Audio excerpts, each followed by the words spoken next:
alegria e a paixão pela dança são marcas da personalidade de Raquel. Ela tem 34 anos e sofre de síndrome de Down. Mas, segundo a mãe, nos últimos meses Raquel vem dando sinais de tristeza. O motivo é o isolamento social provocado pela pandemia do novo coronavírus. De uns 3, 4 meses para cá, a Raquel vem assim apresentando crises de choros, que eu identifico como um quadro de ansiedade e de depressão, né? Ela vem entrando numa espécie de, quando eu pergunto por que ela está chorando, ela diz, não sabe por quê. E aí eu, como psicóloga, sei bem o que quer dizer isso, essa tristeza que a pessoa, essa melancolia, essa tristeza que a pessoa não consegue identificar, já é um quadro de pré-depressão, digamos assim, né?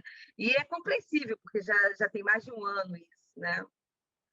Já vai para um ano, em março agora, vai para um ano que ela está dentro de casa.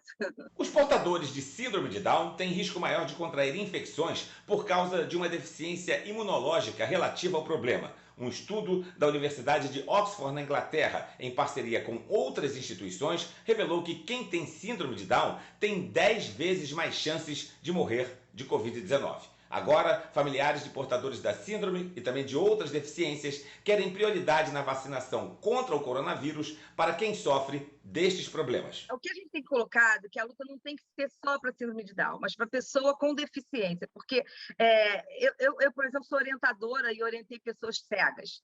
Eu sei qual é, o cego reconhece o mundo pelas mãos. Então, uma pessoa cega que precisa circular pela cidade, ela vai precisar usar as mãos, ela vai precisar ser tocada. Um cadeirante, ele tem uma propensão, a problemas renais, a problemas de trombose, que são próprios dessa efeitos, sintomas dessa doença, né? Aí eu não estou falando pelo médico, mas são questões que a gente vem observando.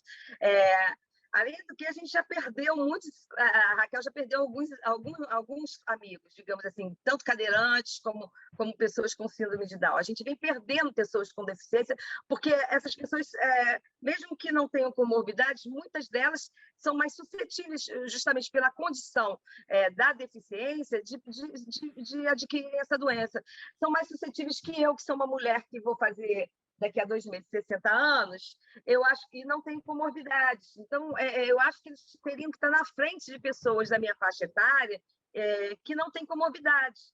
A Associação dos Pais e Amigos dos Excepcionais, a APAE, abraçou a causa. O presidente da associação no Rio já se reuniu com autoridades da área de saúde na capital e recebeu a informação de que é preciso aguardar novos lotes da vacina e seguir o cronograma estabelecido. Tem que seguir rigorosamente o critério e o planejamento da Secretaria de Saúde. Nós não podemos passar à frente, porque existem outras classes também, né? Sindicais, professores, que foram argumentados lá, que também procuram por se sentirem com privilégio. Tá? Apesar de da nossa busca ser para a pessoa com deficiência, mas para essa deficiência, que é o síndrome de Down, o autismo, eles também têm a prioridade, mas garantida dentro de um planejamento, de um cronograma a ser divulgado à data oportunamente pela Secretaria de Saúde. Nós não poderemos ser priorizados sem que seja atendido todos os critérios que estão sendo rigorosamente cumpridos pela Secretaria com relação à questão da idade.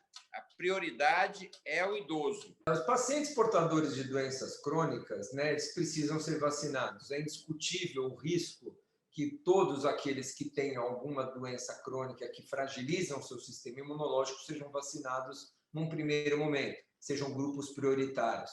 Então, quando você coloca portadores de síndrome de Down, indivíduos em hemodiálise, indivíduos transplantados, indivíduos com câncer, indivíduos vivendo com HIV, por exemplo, são todos grupos de risco que precisam ser vacinados. Numa ordem hierárquica, quando você vai avaliar, comparando o indivíduo com alguma dessas condições, inclusive a síndrome de Down, e um idoso acima de 80 anos, ou acima de 75 anos, é muito difícil você estabelecer uma relação de maior ou de menor risco. A maioria dos países, eu vou dizer praticamente a totalidade dos países, colocam os idosos como grandes portadores ou grandes grupos de risco em primeiro plano.